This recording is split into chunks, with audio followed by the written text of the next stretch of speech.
Yo, welcome to the podcast called That's Dope with the boys. Once again, we got Godswill, we got Sam, we got Josh.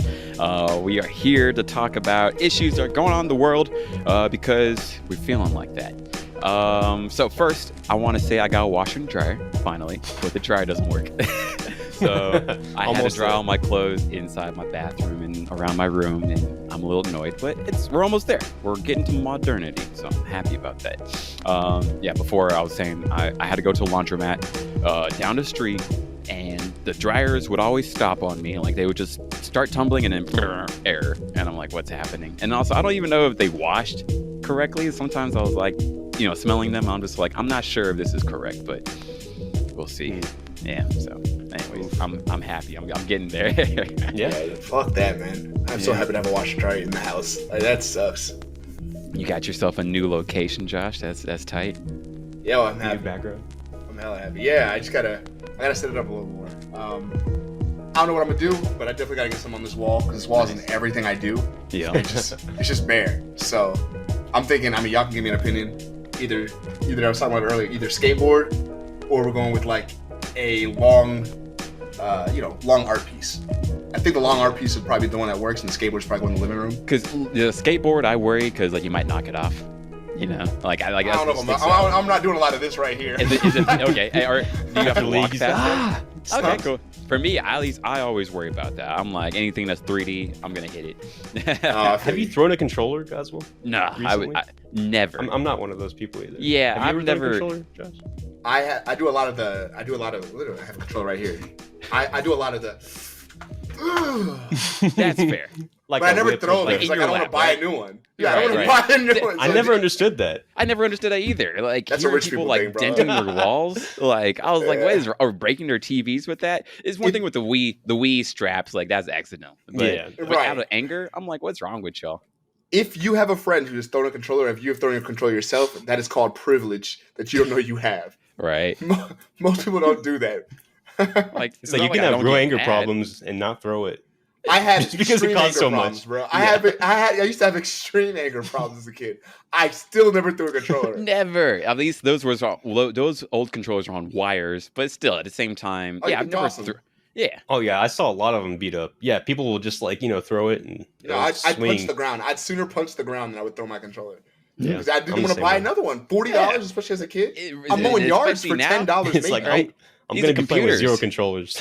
Yeah, it's like, absolutely not. I would never throw a controller, especially these days, like when they're just computers in themselves. $80 each for a controller, right? PS5, I bet, like, at least like PS4 controllers are still $60. So that's nuts. Yep. That's not cool. But anyways, we're adults. We have our anger under control, right? At least I hope so. Yeah. Don't get me wrong. Games still make us angry. Still, absolutely. Overwatch. I'm playing Bloodborne again. Yeah, but I'm not like. I normally don't rage at any game, but I feel like there's moments that will make anyone. Yeah, I've never seen you angry like that. Even like dying in playing these Souls games. I've just seen. But you. Elden Ring, I will get pissed if something if I'm about to. Okay, it's like in Bloodborne. Let's talk about Elden Ring. Yeah. What we about to say about Bloodborne? So whenever they have a sliver of health, yes, and you think that's they're the dead, worst, and then they kill you, and they're not. Yeah. And it's like 1 health. But I've never seen you blow up. You've always had that under control. I even kill. Right. I like that. Mine was a weird depressive anger that I've been going through randomly. I was playing Elden Ring yesterday, and I was playing against this boss. His name was Commander Neil, but he's not. He's in the rot pit. Not the rot pit. That's Commander O'Neill. This guy's he's got 2 summons, right? Yes. I was playing him, and he's incredibly difficult. And it was 2 days I didn't beat him. So on day 3, I was coming in, I'd play for an hour and a half and be like, I don't care about this anymore. I'd stop. Right. Okay.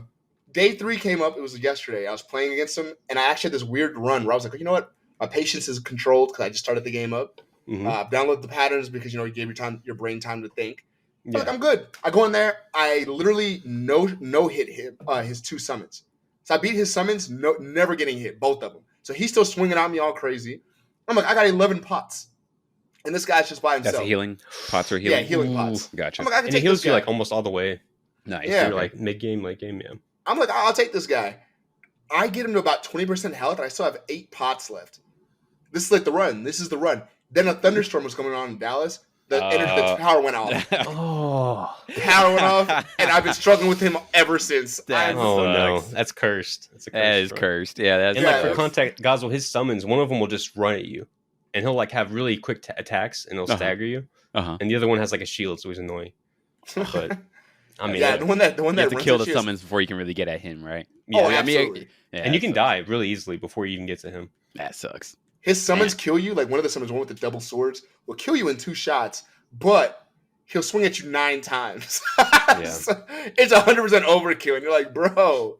And like he jumps at you, so you can roll back, and he'll still come at you. Oh, that sucks. That's the worst, where you try to like dodge backwards, and it still just hits you. Ugh. Dodging backwards was an ineffective thing to do in this game. You gotta dodge forward. I mean, that's like sounds like the thing that we want to do. You know, like the sort of natural instinct. And like you have to just sort of like go at it, right? Oh yeah, let's talk about Margit, because I see a lot of people stuck on him for like 10, 15, 20 hours. Who's that? It's the first like semi-major boss in the game. Yeah. So not even like the first boss, or like not even like the first real boss. First cinematic boss. He's not one of the demigods though. Initially, but you have to get to him to get to the first demigod. Okay. So it's like it's like the that void demon on the bridge in Bloodborne. Oh yeah, okay, that makes sense. It's like a lead up to the first boss. Yeah, like sort of, okay. Mm-hmm. And people will go to him like straight from the tutorial. Like they won't do anything else to go straight there, and he will like 2-shot you. Your healing will only heal you like 1/3 of your health, and it takes like 400 hits to kill him. And he has the most unpredictable patterns too. He will like swing, and then swing, and then you're like, oh my god. There's that one movie he does where he holds his staff up and you start dodging, like you'll spam dodge like twice. You just be holding it. I'm like, and there's another one too where like he swings twice and you want to hit him, and then he's like, oh nope, and he stabs you with his little plastic knife. And you're like, oh my god. Yeah, you cannot panic roll against him. Like you have to literally wait and know what's coming next. I want to play this game so I can like join this hype that's going on right now. That's what I'm trying to tell you. Skip the line. Just play it. You right. Okay, I'm a. Although, hold on. All right, you gotta figure out how to play it on PS. I'm wondering if I should get a PS5 first, or if I should just get it on. I think I can upgrade. I think it's time to get a PC, baby boy. Get the PC working. I need to upgrade my PC. Or do the Josh Justin Varghese situation. You get the Switch for the first party games on the Switch, and you get a PC for everything else. Yeah. It runs everything. Fuck the game race. I can get everything between the Switch and the PC. Except for God of War. I can't get God of War sadly, because that's always PlayStation first. It's on PC now, but it comes late. You know how it is. It's super late. That's one of the only exclusives that you can't get. Right. Early. Maybe one day I'll be convinced to leave console behind, but at the same time, I still love Sony and PlayStation. Fair. Like it's been my go-to system throughout, and I don't know. I love just having like a separate thing. I guess like computer, I always have like 30 tabs open of things I need to do. And then also I always want to like sort of multitask also, like have like YouTube videos going on. I do that. All right. Maybe because I've always had crappy computers that I was like, you got 20 tabs open? I'm just telling you, we have the technology now. You can do that still. My word. We have we can go faster. About Elden Ring. Well, what do you think about like my brother? He doesn't really play Souls games, but he saw it on like someone shared a TikTok with him. A lot of people been like getting into it. Yeah, wow. It's the marketing is so huge, and I don't even know how it's spreading. But people that don't play any games are seeing Elden Ring. Are getting into this one. Yeah, that worries me. Like this is their first like game, and I'm just sort of like y'all. Dude, I'm happy about it. What do you think about that? What are you about to say?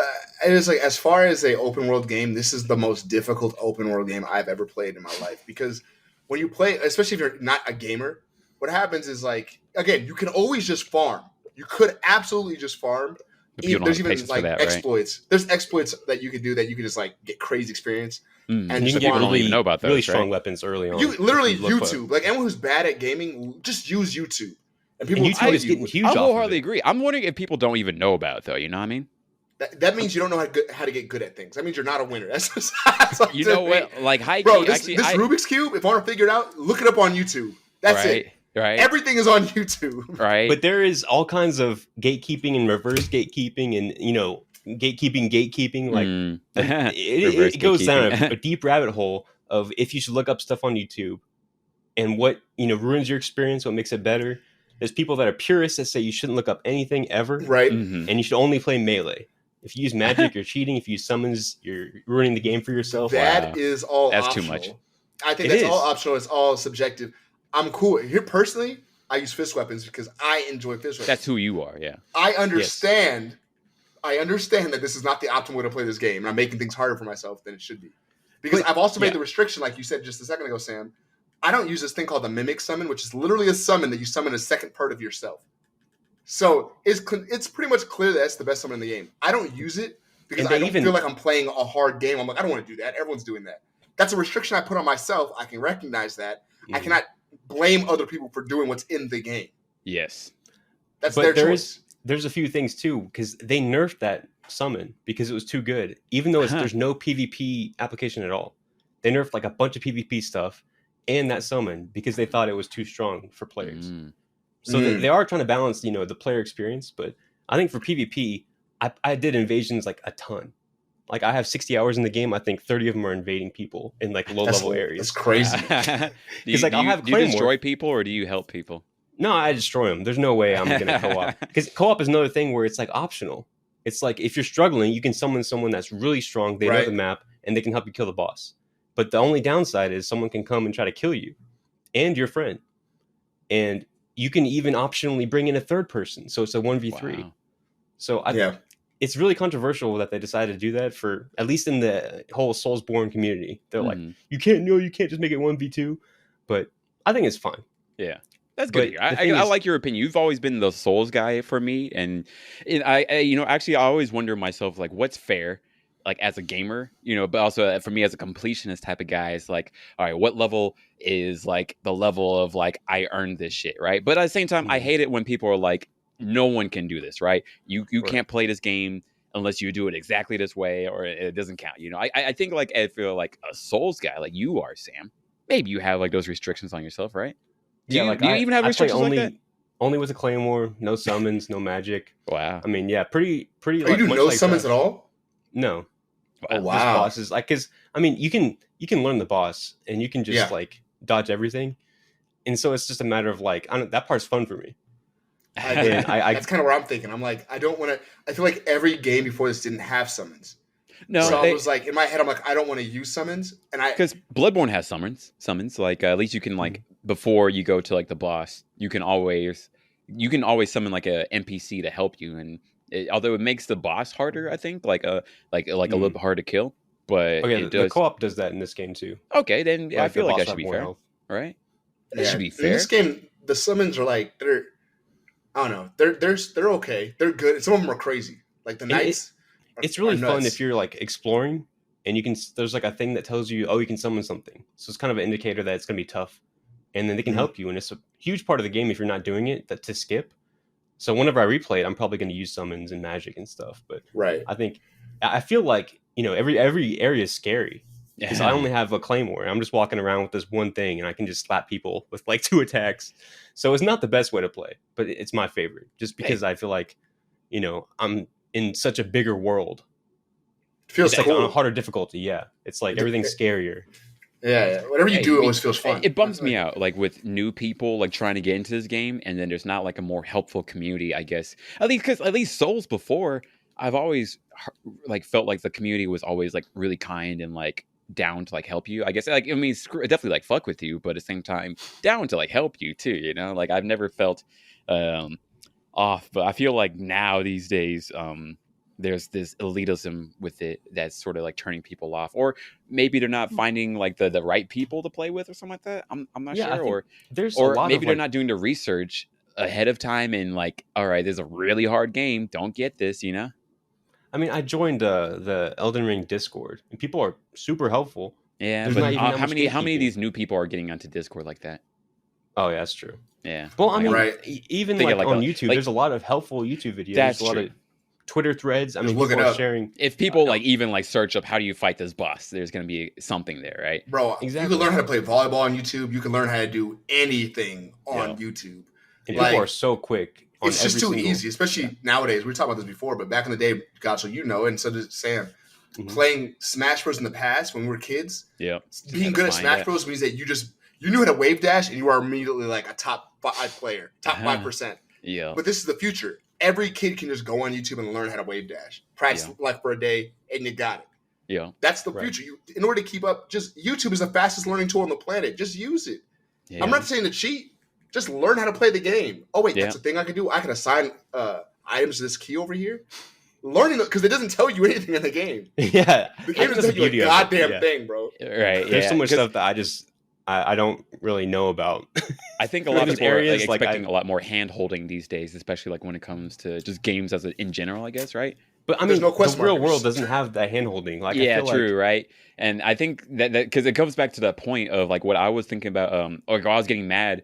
Like a few weeks ago, remember like when I was talking about like the difficulty? Yeah, you know, like I don't like, for example, like people are complaining like there should always be like a difficulty slider like in every game, and I disagree. Like, don't get me wrong, I'm not mad at easy mode. You know, it'd be nice if every game had an easy mode, but not every game has an easy mode, and I think that's not like a fault of the game. It's like it should be like, I don't personally like this because it doesn't have an easy mode. I think that's fair versus like this is a bad game, or it's even discriminatory because it doesn't have an easy mode. And that's what bothered me. It's a design choice for sure, and it's a feature. I feel like we all, like me and Josh, we have the same experience because there's only one difficulty. So we talk about a boss, and we fought the same boss. You know what we were talking about? Like, yo, you fuck with that guy too? That guy, he was hard. But here, as far as difficulty, like, it really depends on. I think a lot of this goes into how much a person believes in their own ability to do things. And a lot of people haven't been tested. Like, I think I was listening from Dr. Phil. I was talking about Dr. Phil earlier with Gods with Sam. Shout out to Dr. Phil. Come on the podcast. Yeah, someone I didn't think I'd agree with on a lot, but I really enjoyed what he was talking about. And he was talking about how the hardship is something that we just all know. Hardship is going to help you. Long term, it helps you develop so much. Learning what you're capable of, pushing your limits constantly. That's something that not everyone's used to doing. That, and a lot of people, they avoid it at all costs. Yeah. So I go through the life not trying to push anything. Yeah. Because I think it's uncomfortable.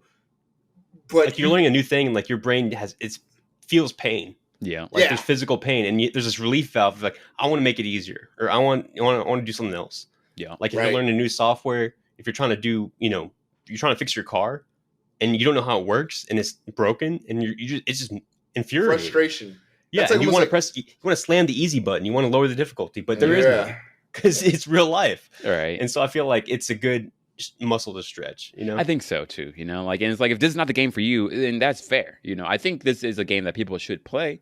But I think it's fair if you're like, this is not the game for you. You know what I mean? I think it is. Like, I think, like, I'm glad I went through Bloodborne. Like, Bloodborne, I was going to quit, but I kept going through it. And ever since that, it's like, I can do so much more. Like, I don't feel so bad about failing in this game, because it's like, yes, I failed, but at the same time, one, I know the layout better. I know the enemies better. I know myself better. And, the resources I lost, I can get them back, or even if I lose them permanently, it's not the end of the world. Like, you can just always go get more resources, I guess, right. Like, or, there's items and there's ways to get more resources or help or whatever, like, and I think, people like aren't thinking about like what they need to do. And I think it also bothers me, like when people are like, oh, but I'm so busy in my day to day, I just need an easy game to play. Then play an easy game. Like, that's not an excuse. Like, play an easy game. You're right. Exactly. Go play an easy game. Don't complain that this game's not easy enough for you. That's a little weird. You bought a game so that you can then complain about how it's not like brain numbing. Like, I can't just like chill. I can't chill on this game. There are options. You chose to buy summon this. Someone. Yeah, you can call. You can phone a friend. Like, there are lifelines. This game does make it, like Sam's saying, there's ways that make this more accessible. For one, this is an open world game, which means that now farming is a thing you can actually do in this game. It's encouraged. You can out-level these monsters. Yeah. 2, you can summon a friend throughout the whole game. You can summon a friend, and you get, like, I mean, you also summon a character yourself if you want. But there's opportunities to make this game easier for you. And also, I want to note this because God's talking about accessibility. There's been people who have beaten this game. Like I remember one guy was playing. He was on TikTok, and he keeps coming up with different ways to play the game. He had a bunch of bananas hooked up, and all the bananas correspond to different buttons. And he had electrical charges, and he was like, "Here's my dodge, and here's my thing." And he was actually beating bosses like that, bruh. Insane. He struggled for an hour or so, and then he got it together. You can always learn. No one here is incapable of just learning. Yeah, unless you're actually. It bumps me out. You know, that's also, I guess, like I'm against some more controversial topics, but I think it goes into this point about ableism that, like, it goes into the point about ableism that, like, I think that has been bothering me as of late, like where people like are saying that they are being discriminated upon when things aren't as easy in a way for them, and I think like that's the incorrect use of ableism, in my personal opinion. Maybe I'm wrong. I would love to hear people's opinions. Say that one more time. Sorry. So well, people, what about this? Okay, yeah, go ahead. Or there was this concert in Austin where like they didn't have ramps, wheelchair accessible areas. Yeah, it didn't have wheelchairs. So this guy was on crutches, and he like ruined his foot that was healthy because he was on crutches in this whole outdoor concert. And he said, "I should have access to this, even though I'm on crutches." So it's kind of ableist to not provide that for us. I feel like that's fair. Like I think that's fair. That's fair. Like where I think like, yeah, we should be allowing more access for people like who are disabled in whatever way, right? Yes, like accessibility. Right? Yeah, exactly. Accessibility. Like I definitely want more ramps, especially like when possible, elevators instead of stairs, you know, when possible. You know, like even like with these games, like maybe there needs to be like accessible controllers or, you know, accessible colors on the There's TV attachments. screen. Yes, things to make it like so that way the openness is available for people to play, you know? And there's this one guy that just to interject a Dota reference, because I know you guys love Dota. There's this one guy who he has only movement of like 2 fingers or something, and he has a Dota setup where he has his 2 fingers connected to, you know, these 2 different controllers, and then he has an eye tracker that tracks his eyes, and he plays Dota with his friends that he played Dota with before his accident. That's dope. And he's like Archon 4 or something, which is above average. So half of the Dota players are worse than this guy who only has, you know, who only has 2 fingers in his eyes to play with. Man. So there are ways to overcome it. Yep. There are definitely ways. You just get to figure it out. Like playing the normal way doesn't have to be the only way to play something. But it is satisfying. I watched this one streamer play it for a week straight, like full-time streamer. So she's streaming like 10 hours a day on the same boss on Market. 10 hours. And she refused to summon. She refused to use magic. She wouldn't level. She had level 1 weapon. She didn't upgrade the weapon. And she was so happy whenever she killed him. She was like hooked on the game forever. Wow. Like she's going to love Souls games forever because that feeling like you didn't upgrade anything. You just got better. You got so much better. And then like every boss is easy after that. Right. You're just golden. And then I think that's the, you know, if you go up the hill, it really sucks. Yes. And if you slide down, it sucks even more. But well, if you can go over the hump. If you can climb the hill, sliding down's hella fun. Yeah, exactly. If you never go up to the hill in the first place, you're just walking at the same pace, and you're just like, I guess this is what it is. Yeah. Like you got to go up those hard hills. It just makes it so much more worth it. But absolutely, for me, the point I was bringing up before is like when people were saying that this game is discriminatory because they can't get past it, you know, and like it's a form of ableism, and I like that bothers me so much, like because I'm like I feel like it's being misused to justify them. You know, not to justify them failing, honestly, you know, it's like, absolutely. I feel like that's like inappropriate and it's like co-opting the real life movement to like try to get accessibility, you know, like for me, it sounds like I want to do a marathon, but the marathon's too hard. It needs to be accessible. And I'm like, this is ableist. And I'm like, no. I think an ableist marathon would be like, I can't go on crutches or on my wheelchair or it's confusing to me for some reason, you know, like, and that's not the goal of this, you know, like, the thing is you can do it. Mm-hmm. You could be in a wheelchair and enter a marathon. It's accessible. You can do it. Yeah. Will you succeed to be the best? Maybe not, but you can absolutely do it. I do want to say, adding on to that, we have a friend, me and Godzo. There's a guy named Cameron Alexander. He's not my friend now, unfortunately. Yeah, he's he's got cerebral palsy, and he loves Souls games. He literally, when I play versus games, like fighting games with him, I would stomp his ass out because like I play fighting games a lot. But he's always like, yeah, my hand. Like I asked him about it. He's like, my hands kind of cramp up sometimes. Like me trying to put in the input like so quickly. Yeah. I used to go to his house to just watch him play Souls games, and this man would literally be shaking his hands out and like going back into it and beating bosses. Yeah, there you go. Like, he has lower reaction than y'all just because he can't move his hands as fast. Like his dexterity with his fingers is just slower, and he's still doing better than some of y'all. And then there's another guy in the fighting game community. Actually, his name is Broly Legs. Dude has all sorts of body problems. Has to use his mouth to like move himself around when he plays Street Fighter, and he still stomps people out at tournaments. Like accessibility is like there is the normal way to play, but there's also the way you find attainable or accessible. You know what I mean? Yeah. It's not about like you can play a fighting game. Like there's been a guy who even played fighting games blind. He used to play Dragon Ball Z Budokai 2, I believe. He did it blind. He's like, I can hear the characters yelling. I kind of hear the footsteps. Yeah, he learned how to play like that. He would beat people up. I don't know how good he really was, but he was playing. Hey, playing. But I mean, I feel like that's a gap that we can maybe bridge with technology. Like there's some kind of like haptic feedback that we can provide, and sound helps, like he said.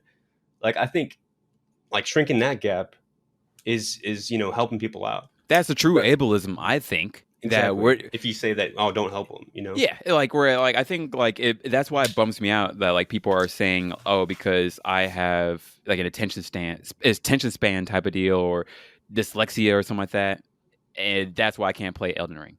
And I'm like, really? Is that like if that's the reason, then sure, like or some sort of mental type of deal.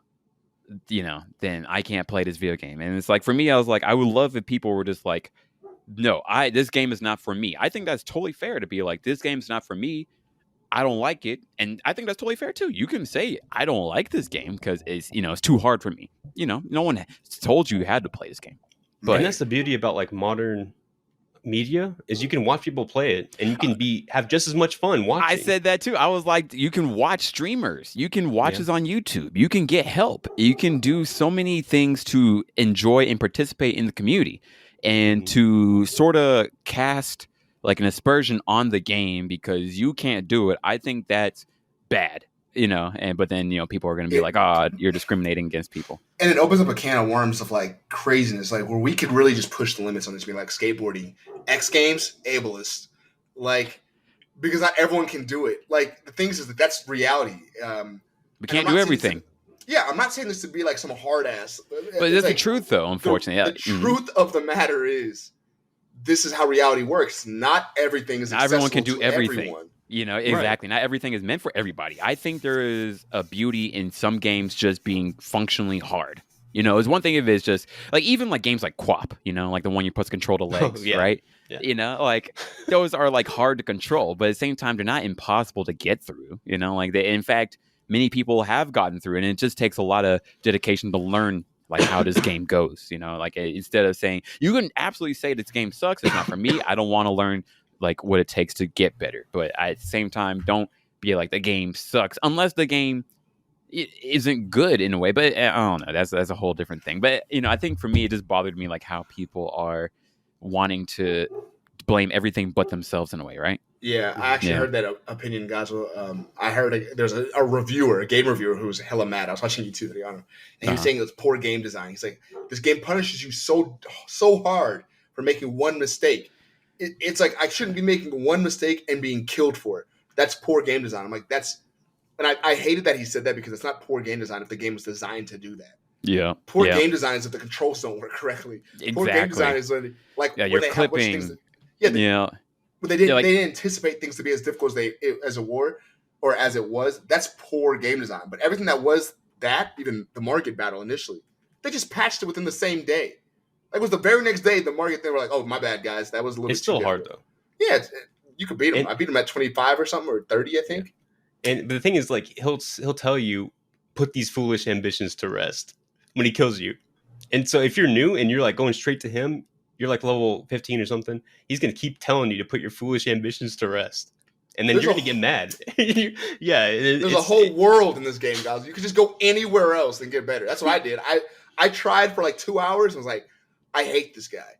Left, went to the south side of the map, did all this stuff, came back and whooped his ass. It felt so justified in everything I did. That's dope. I'm gonna get this game. I'm gonna work on getting a PS5, and then I'm gonna get the game, and hopefully I'll be in time to play with the world. Hopefully, then I'll move on to another game. You know, I feel like people just move on to games so quickly, and I'm just like, But I feel like what's special about this is that we all share these moments. Yes. Just because of the way it's designed. Like we're forced to go a certain way. Sometimes it's open, but we all have like these connections in certain places. Mm-hmm. And I think that's dope. I think That's what really makes user. Yeah. If you're a Magic user, you're probably cheating. I'm gonna be honest. I mean, in PvP, you'll see them everywhere. I don't think I found a single guy I invaded that wasn't a Magic user. Wow. But I think that makes me feel better about killing them. You know. Oh, absolutely. I feel Dodge you. the magic. Yeah. I'm gonna be a not melee guy, but like a sword guy or something like that. I'll see. Actually, no, who knows? I don't even know how I'm gonna be in this game. I usually am not a magic guy, but I like doing like a balance of things. But we'll see. Bro, you should have seen his Bloodborne build. Yeah, it is literally even every single stat. He's got 35 and every. And I was like, hey, that's a unique way to play. Yeah, it is. I think it'd be fun. I to see how well you would develop through the game. I think it's interesting because I'm running a dex build. I'm thinking about respecking, but it's like I would love to see how you develop because then you'll have faith. You'll be able to do incantations. Yeah. You have a little bit of magic. You'll basically be a magical clergy swordsman. Yeah, I'd love to see how that works out. Right up my alley. I would love to be able to heal myself and others if possible, and whack people with a sword. That's usually how I do it. There's a lot of swords, Gajal. There's curved swords, great swords. What is it? There's what do they call the straight swords? There's straight swords, the larger swords. Yeah, those are great swords. There's colossal weapons. Colossal swords. Oh, there's. I probably won't do those because like those are just strength builds, right? Well, I mean, if you're leveling up everything, you can get whatever you can use whatever you pick up. Dope. I mean, I guess there's not that many weapons that are like super hard requirements. Because highest ones are like 30 something. Probably. If you two-hand, then it boosts your stats by 50%. So if you have 30 strength, then you can wield 45. Gotcha. Okay, cool. I will jump into it then. I also wanted to bring up another controversial topic, especially let's transition. Okay, so I saw this clip in Elden Ring where this guy got invaded, and the invader was called Will Smith. And Will Smith walked up to him with a fist weapon and slapped him. And then he walked back and he left. Wow. He returned to his world. That's a transition right there. Like, I definitely wanted to talk about the Will Smith situation. And that was perfect. So everyone talked about it. It's pretty much ad nauseum at this point. But at the same time, I thought we would have some pretty good points. And not talk about it too long, but, just talk about it, bring our own 2 points. So I also posted on Facebook. I love arguing with people on Facebook. Not too often, but I do love arguing. All right. And I said that I thought Will Smith wasn't correct. Like the day after, I was like, 1, the memes are great. I'm happy we get some new meme content. But 2, I think Will Smith is in the wrong. 3, I love Will Smith. Like, have loved him for decades and will continue to support him. But I think that he was wrong in slapping Chris Rock. And 4, the point that I didn't point because I didn't want to get canceled, but fuck it, I'll say it on here. That joke was not that bad. It was like, that would have blown me up on the internet, bro. It's like people were ready to be, because the biggest point that people were saying is like, no, Will Smith was justified in slapping Chris Rock because he's making fun of his wife with a medical condition. No. Back to the ableism part thing. And I'm just like, I can't. I was about to say it, but I didn't because I'm like, I'm not trying to get canceled on my Facebook, but at the same time, one of these days I'm just going to do it. Can I speak on that real quick? Go ahead. Yeah, cool? Please. So I literally didn't respond because I literally at one point I typed up 2 sentences worth of a thing for Facebook, and I was like, nope, and I deleted it. On that or different on posts? that topic. I typed up some stuff, and I was like, I don't care to argue with people. Like, I was gonna be mad. I knew it. I set myself up, so I just deleted it. But I gave it some days, and like, bruh, it's one of those things where it's like, let's be realistic here. It is not okay to hit someone for saying some stuff. No, I've been told that my whole life. I'm not supposed to be hitting people. I can't put my hands on people from saying things to me. Mm-hmm. That hurt your feelings? Bruh, I used to do that when I was a child. When I was a teenager even. I would do that. People would get mad. I'd talk mad shit back to them, hoping they'd hit me and then get into it immediately. That is something I would do when I was a teenage boy growing up. As an adult, I've been told the rules of the land. I cannot hit people in society for saying things to me. That is the rules, and we've all abided by that, and that's the reason some people are still alive. And that's not me. That's for everybody because people are protected by laws. We cannot then take those laws away because someone said something about someone we care about. And it's like not just laws; it's like a social contract. Exactly. Like, we're all here. We all trust each other. We're all friends here. And if I say something, you're not going to slap me. Like that's a deal that we make, informally. Now, that being said, I love Will Smith. I've said this not on the podcast, but I've said this before. I thought he was one of my favorite actors ever. Yeah, same. In my life. To this day, I still like him. I still think he's a great guy. I think he made a mistake. He probably got emotional, or maybe we can speculate and be like, oh, well, Jared gave him the look, or oh, it's a buildup of things through his past, and we could speculate a lot of things. But what we do know, factual, is that Chris Rock said a joke. Will Smith heard the joke. Will Smith got up and hit him. Yes. That's what we know. Now, not speculating anything. Yeah. We're not going to say, well, Jada gave him the look. We're not going to say anything else. Was that action correct? No. Now, that being said, it's like, can you sympathize for him? Can you empathize with him? Yes. I think two things can be true at the same time. Absolutely. Yes, exactly. I think you said it very well. hard for people. Yeah. It has to be one or the other. I'm like, no, I can absolutely empathize with him, that he's going through a lot of shit. Like maybe Jada flashed him a look and was like, take care of it somehow, But I saw at the meme. same time, that's not the way to, right? Yeah, but that's not the way. Yeah, go ahead. It actually was brought up in I think his book. I think Charlemagne the God brought it up. Yeah. In Will's book that he released, that Will has felt like he hasn't had his family's back in the past. Like he didn't feel like the hero he wanted to be. Like he's like, I want to be able to show my family that I can stand up for him, such and such. Something to that effect. He said that in his book. Now that could be driven from the idea that when Jaden was coming up, like Will was always trying to calm Jaden down. It was always like, don't let these people affect you. But it's like, as a man, I feel like a lot of us feel like we want to be the protector of our people, right? And now that you're getting older in age, there's no one's just confronting you and trying to fight you anymore. So we don't get that angst out, right? We're just like, I wish someone would step to my family so I could kill them. Like, as guys, we always want this, like, fantasy thing to happen, but you're getting older. Will's like, what is he, 48, 50? Yeah, That's not I think happening. he's at 50, yeah. So, like, to him, he hasn't, I guess, according to Charlemagne, he expressed that he didn't feel like he was protecting his family enough. Like they were under scrutinization all the time, and he didn't feel like he was stepping up for them the way he wanted to. Mm-hmm. So maybe this is his big move. Like, I'm not letting them just do this to my wife. It was the wrong way to go about it. And I actually talked to my friend Jerome about this. The whole keep my wife's name out your motherfucking mouth thing. I've seen niggas get mad before. That looked to me like a dude who was trying to show you how mad he was. Yes, to put it definitely like made me feel like that, and that is speculation, of course. Yeah. This is not absolute truth. That's what it looked like. When he said that, I didn't go, "Oh my god, he's terrifying." I was like, "Bro, you're doing a lot right now." Yeah, calm it down. Yeah. Did you guys see the RDC video? Shout out to them. And that came out like an hour after it happened. They don't miss, bro. They're smart with it. I like it. But the emotion that like he was playing Chris Rock as, I feel like Will Smith would have that exact emotion if he didn't do it.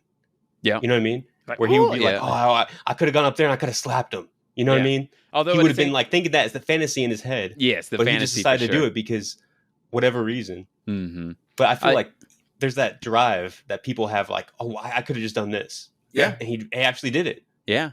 Although we all see, at least I'm hoping that we all see, this wasn't the move to make. I think, right. Like, because I'm not saying that he shouldn't have said anything or done anything, even though personally I'm like, this joke was just so whatever that doesn't matter, Mm-hmm. Like, to me, I was like, this is such a low stakes joke, and everyone that is building it up to be more than it was, I think that's just way out of pocket, personally. That's why I don't like the ableism.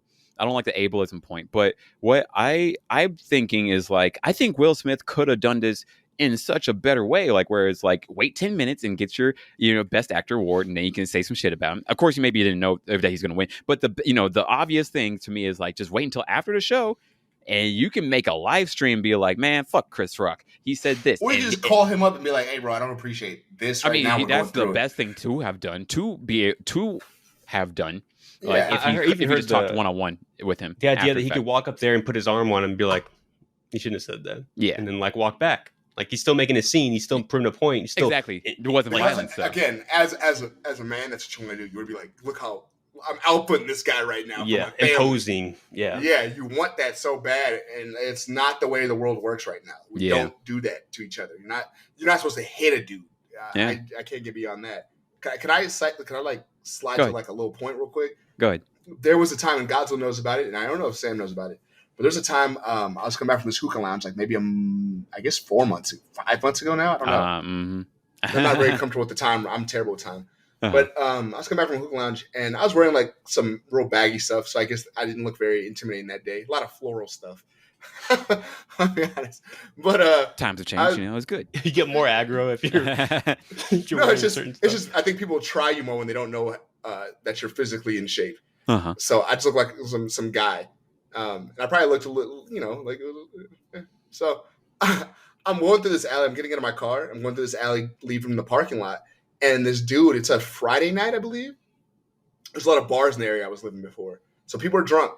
Dude, like 6'2" white guy comes up to me. And he didn't look very intimidating himself. He was like wearing like very clean cut stuff. But he came to me and he like put his hands on me. Didn't hit me, but he put his hands on me and was like trying to knock me to the floor, like trying to take me over. Now, it was one of those things where, okay, for one, I wasn't overly scared because like, my first thought, I remember when it happened, my first thing was I looked down and I was like, does he have a knife? Like, that was my thought. I was like, does he have a knife? But he didn't. Both his hands were on me. So I was like, okay, because then he moved his right hand up and put it on me too. And I was like, okay, this is a lot. And my brain was just like, in the moment, it was really weird. It was a very weird situation to judge. But I was like, I looked at him and he was looking dead. He was looking me dead in my eyes. And I was like, and he tried to trip me. I remember this. And I kind of just like adjusted my feet. And they tried to trip me again, and I adjusted my feet again. I was like, hey, man, are you all right? Because for one, here's the thing. The only reason that reaction's allowed is because I think years of the whole MMA fighting thing makes it to where those type of situations don't freak me out. Like conflict fighting isn't like a thing that freaks me out, right? It doesn't set the fight or flight in you right there. Yeah, I think that's why this story sounds a little weird. If I was not a normal the intention person, of it is huge. Like he's trying to really mess you up. And you don't know what he's going to do if he gets you on the ground. If it goes like he thinks it's going to go. If he gets me on the ground, I kill him anyway. Sam. I know, but I'm saying in his mind, like you're a stranger, and he's like, going to do something. He's messing with the wrong person for sure. Like I'm not gonna try to like all jokes aside, all alpha jokes aside. At the time, I remember feeling very like not calm, but very focused on what was happening. And my brain was just thinking like through like a bunch of stuff scenarios. And I was like, okay, he doesn't have a weapon. He's trying to do this weird trip thing to me. And then I asked him like, sure, I was like, dude, like, are you all right? And he kind of said some weird shit. He was like, oh yeah, sorry, man. I don't know how I tripped and put my hands on you. It was that weird. So that face you made is exactly what I did. I looked at him and was like, what? Like, and he was just looking at me. And then he took like a step back. And we're like about a foot and a half away from each other. And we're still in this alley. And I was just like, I was like, hey, man, like, I was looking around. I was like, yo, are you all right? Is everything going all right? Because, like, maybe he's going through something. Maybe a breakup just happened. Maybe. I don't know. But in the situation, for me personally, it's like, yeah, I get it. Everyone's probably like, bro, you could have hit him. I get that. But given the circumstance, like, I didn't feel like I was any threat. Not really. And it was just one of those things where I was just like, yo, maybe something's going on with him, bro. And I think that's what, and I say this to say that there's more to the story, but we don't have to go into all that. I say this to say that Chris Rock could have possibly had that same situation with Will Smith. Because like I think Chris Rock being from Brooklyn, New York in the 80s and 90s, and all Willans would love to smack this guy back for coming up here and hitting him.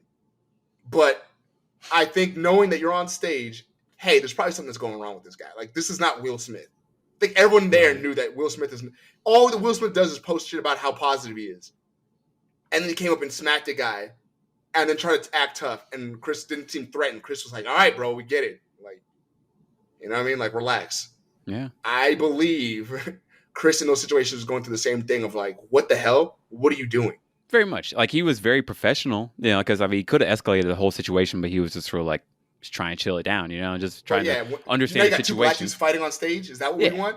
And then we have a whole. That's a whole different conversation, Sam. Now it's no longer Chris Rock hit or Will Smith hit this guy. Now it's yo, I can't believe these. Like Twitter's gonna be, I can't believe these people. These did niggas this are on fighting. stage. Yeah, it's gonna be. They These still people said did this on that. stage. They still said stuff like that. I think. Yeah, absolutely. Bruh. But it could have definitely like blown up a But lot imagine worse. a brawl. Imagine two dudes brawling just like, on the Oscar stage. You know, take the shirt off, and they're just like, We'll never bring black people on the stage again. Yeah, because no black people ever win Oscars in the first place. Right. Like, this is like the first time Samuel L. Jackson just got an award. It's Right. 2022. Right. Wasn't this Will Smith like and Samuel L. Jackson just got awards. Yeah, right. I was like, this is just his first one too, right? Like that's the wild thing about this whole Nothing situation. for Django? You're telling me Samuel L. Jackson couldn't get an award for even that? He killed that movie. Yeah, that's true. That's true. You made me hate him. I was like, I hate this guy. Ain't that the truth? You know, like that's a great point. And it's very disappointing. But like for me, it's like I definitely understand Will's mentality, you know, being a nice guy and then thinking that everyone's just sort of walking over you in a sense, you know, and like blowing up at the wrong time. Like, I've done that, you know, like where people like, you know, like where I've blown up at the wrong time at people, and you know, like, you know, that's why I sympathize and like empathize and sympathize with Will Smith, because you know I feel like I have gone through that myself. You felt like you had to stand your ground. Yeah, and you might have been at the wrong time. At a point that is not really. This wasn't really that crucial of an event to do that, to boss up like that, you know, to put your hands on another person like that, you know. Mm-hmm. And like I think that's why I have to say, like, yeah, it's inappropriate. It's not good. I definitely empathize and understand where he's coming from, but at the same time, it's not good. And then also for me, it's like what's worse is to see like so many progressives. Like I consider myself a progressive, and to see so many people saying that it's okay to fight, to do violence in this situation, to stand up for your woman like this, you know? And that bumps me out a lot. It's just sort of like, y'all, like, weren't we just condemning Chappelle like a few months ago? Like about, you know, your words can be violence.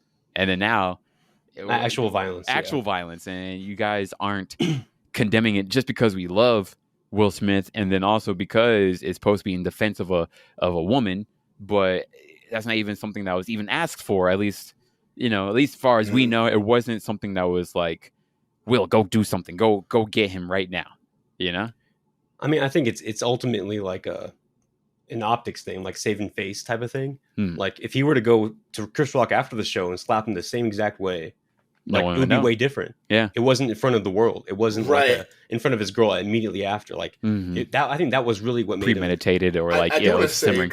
I'm sure there's people that are like listening and being like, well, what about the alopecia? And I was trying to cover that in my initial statement when I initially started talking, that we don't even know if Chris Rock knew she had that. I want to say that's not written the joke. Two, that's not a disability. I want to also say that. I know people have been confused. Alopecia is not a disability. No. How many people have we made fun of? How many men have we made fun of for being bald? Quite a few, I guess, right? But it's a very normal thing. Yeah. The toupee jokes, ripping their hair off. Yeah. Like, and I get women are a little bit more susceptible to beauty jokes. It's more tied to their identity, I think, their hair. Right, I get that. But there's so few women being bald jokes, you have to reach that far back. And yeah, women being bald. Like, that was not a good joke because there's not that many there's not that many options. Yeah, right. Because like G.I. Jane, like I didn't laugh because I was like, I don't really know what G.I. Jane is. You know, I know the movie, and like the actress was like hot in that movie. It was a good movie, like for her. Yeah, it made her look like super strong, and she was a Marine kicking ass and stuff. Like, yeah. If anything, like it should have been taken as like this is like a sort of empowerment type of deal, versus like, hey, you're I don't bald. know if it should be taken that way, but I know what you mean. Like, normally when I see bald girls, I look at them like, oh, those are powerful chicks. Yeah, whenever I see a bald woman, I'm like, yo, she's really out here just doing it. Like, she didn't give a fuck. Exactly. I mean, I think about Black Panther and like all those women, the Malaji. The Dora Milaje, like, and like I loved them. I was like, these women are great. Dude, would that have been a better joke? Probably. Is that edgy to say to reference Black Panther? That's a good one. Yeah, now I'm thinking about it. I was like, can't wait to see him Black Panther 2. Boom. Yeah, bro. You know, that boom. We just wrote Chris Rock's joke right there. Yeah, because for me, I didn't know G.I. Jane. All right, so I was like, that's not. He would not have gotten slapped if that was the joke. I think he probably might have still been slapped because she would have still registered the joke like a little late, like, oh, he's talking about my hair. Made that same face, and Will still would have felt like he had to stand up. I feel. I'm just guessing, but I don't think it would have. I don't think the joke was the. I'm gonna make that. The fact that he made fun of her was the problem, not right. How funny the funniness of the joke. because people will be mad at jokes if they're funny or not. I think you get away with more if it is funny, but like people will still make fun of jokes. You'll get away with way more if it's funny. If people want to be upset, they will find ways to be upset. And the thing about jokes that makes it easy to be upset about is that jokes are literally poking fun at something. Which means you can then be like, that's not correct. You can't poke fun at things. We have to be all serious all the time. Bro, like I've heard people tell me how to tell jokes and be like, you shouldn't. I'm like, but you're not funny. Right. People are way too serious about things. You know? Like you have no sense of humor to begin with. Yeah, like that's also something that's bumming me out. Like where I'm just seeing people who are way too serious all the time, just being like, you should never make jokes about people at all. I'm just sort of like, y'all, it's like, what kind of world do you want to live in? Right? That's what I'm thinking. I'm just sort of like, what type of jokes or what are you hoping to say or do, I guess, about this? It's like we should just not talk about anybody ever again because they could get offended, probably. Right? Because is that what we're saying? You gotta do your research. If you shouldn't make a joke because you didn't do your research. I'm like, what? And like the alopecia thing, I've seen so many people like being like, oh, well, it was in a documentary in 2018. I was like, I was like, I've never even heard about this documentary. Podcast. I'm like, nigga, who knows Chris Rock is watching Will Smith's wife's podcast? Right? Come on, bro. I didn't know that. I didn't know she had alopecia until after I didn't know that either. Like I was bro, not until that night. I was like, y'all, like this is such a reach, and it's just sort of like it bums me out because it's just sort of like this is not even an excuse. Like I'm thinking like what's the worst case scenario, right? Like whereas like Jada had like cancer, I guess, right? Is that be like a case to? And that's what I'm saying. I don't know how much she's crying at home about this. How much it really affects her and how much Will's there like talking her through it. I don't know how that's all working out. That could have been, again, we're speculating. This is not reality. This is just speculation. That could have been what set him off. He's like, you know what? Nah, like this is fucked up. Yeah. It didn't seem from the initial reaction of him laughing and then they're like, oh shit. Yeah. After the look, I don't know if that was it. I don't know. But bro, think of all the people that are making the same joke now, but in different forms because of his actions. Yeah. He brought so much more attention to it by doing this. People across the world who never would ever watch the Oscars in any case have seen this and are making jokes about it. So absolutely. I mean, really, it's the opposite effect.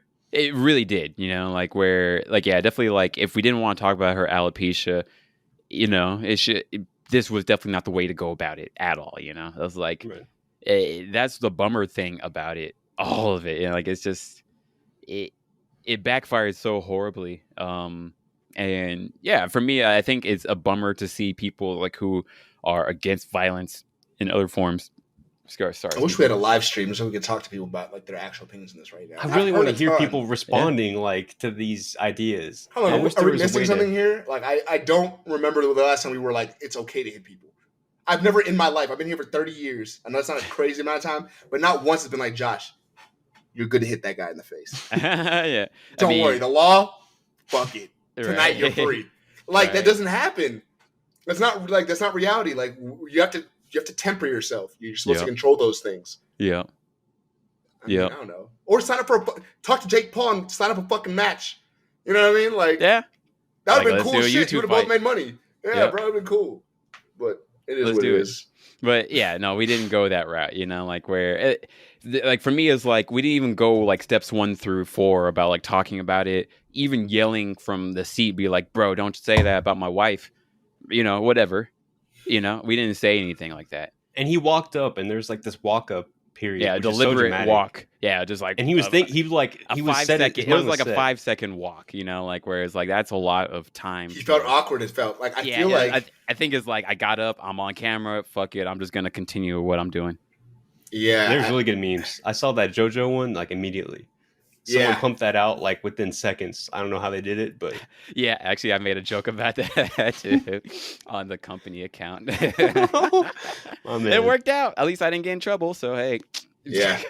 But at the same time, yeah, I love the jokes from it though. It's like at least the jokes have made memes have made the situation so much better throughout, right? I mean, like when World War III was about to happen in January 2020. Like I was happy. Right. Yeah, I was happy. At least the memes made it a lot more palatable That's like, all right, maybe we might get drafted. Palatable. You know? Yeah. Palatable. Yeah, Palatable, I was like, right? that I was sounded like, weird. how I do you was say? palatable. Like Oh, palate, okay. like your mouth. Palatable. All right. You're fine. We got it. Thanks, bro. It was just All right. it was like the way you I'll- enunciated it. Palatable. It was still Yeah, the all right. right word. You but- right. All right. Hey, hey, I'll remember next time you mess up a word. I got it. Oh, dang, fire! But He's gonna yes. come over. Bah.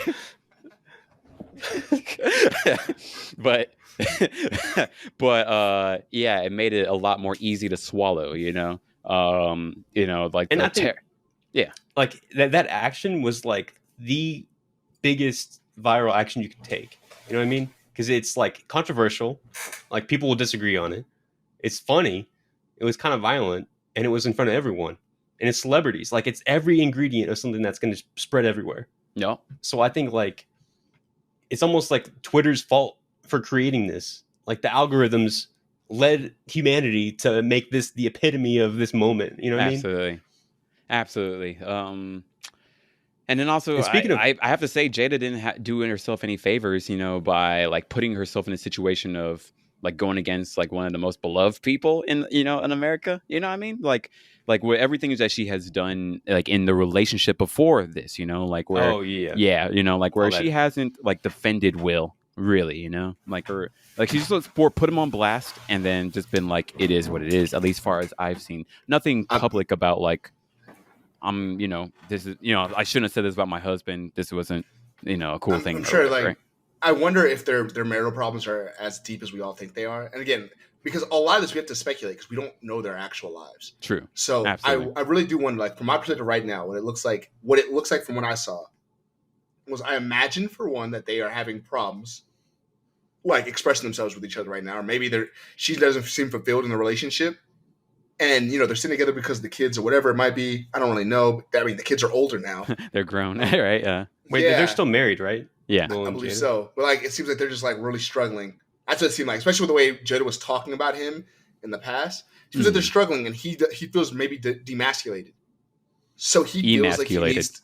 Emasculated there. Demasculated. Yeah. Emasculated. There's no D. Yeah, it's emasculated. Emasculated, I'm sorry. Yeah, there we so go. he feels like he needs to possibly do something, right? Right. And that seems like the most. And it's again, I feel for him. I'm not a hater of Will Smith. I feel like it's just a person. Like when it happened, I had a roommate who showed it to me. A girl named Claudia was staying with me, and she showed it to me. She's like, "Did you see what happened to Will Smith?" I came from like I don't remember where I came in from, and she showed me her phone. I looked at it and I was like, "Oh, that's crazy."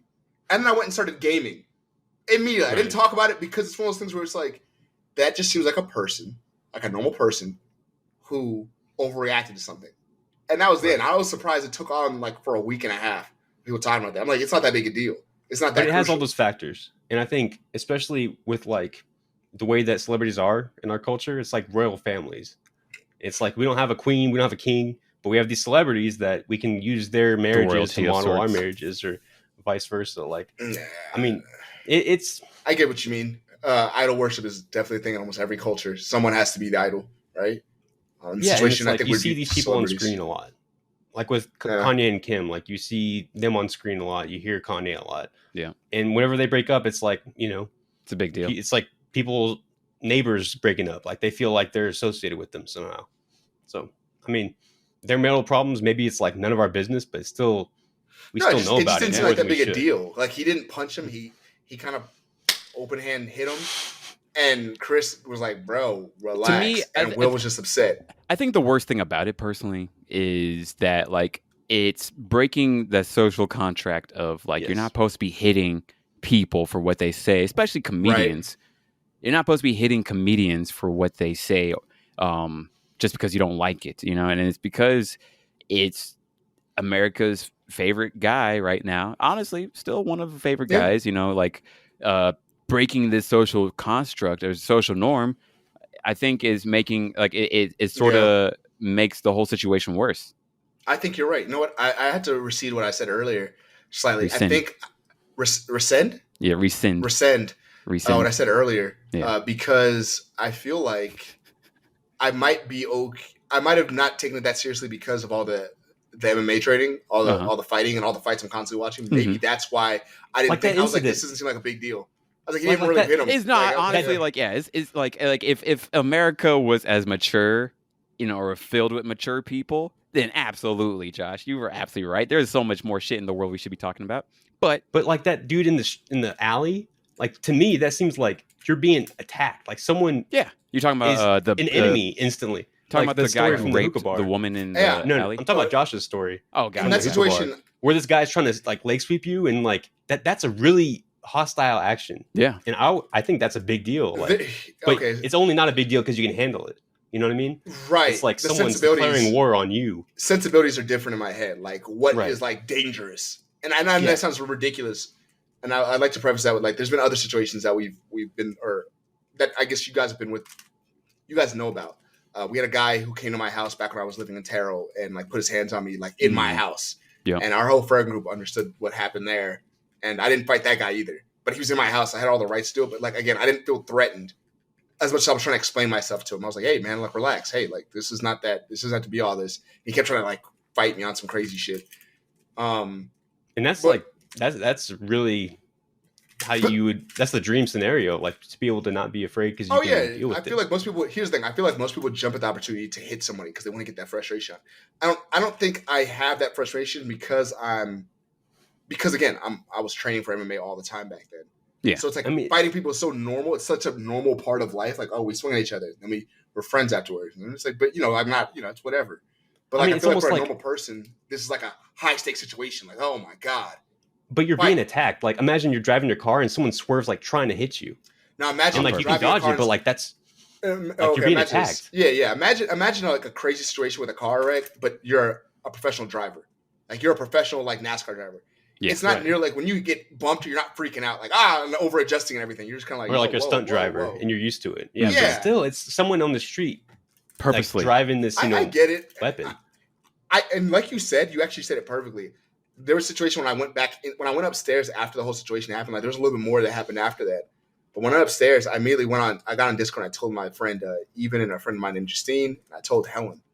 And I told them about what happened. And they were like, what the fuck? And I was like, yeah, I feel upset now after the fact. I should have just whooped his ass. I should have absolutely whooped his ass. But we also thought about it because like, what he might be going through. Yeah, because that's the thing. In reality, I know it sounds stupid, but it's like, when you know something doesn't seem right, like for me in that situation, I knew something like this didn't seem like an angry person. It seemed like something was wrong with him. Like I don't know if this dude had like something going on, if he was on drugs. I know none of these are justifiable for like what he did, and I should have defended myself first.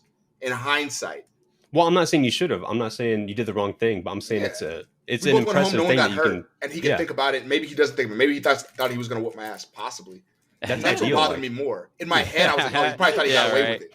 He probably thought I was scared of him. Like that's what got on my nerves. Being like that weird masculinity we have, I was like, he probably thought he would have whooped my ass. I should have fucking just stomped his ass out in the lot. But also, if I continue the story, he had like 5 white girls with him, and they were scared of me. Like they were honestly scared. It seemed like 4 of them specifically were terrified of me.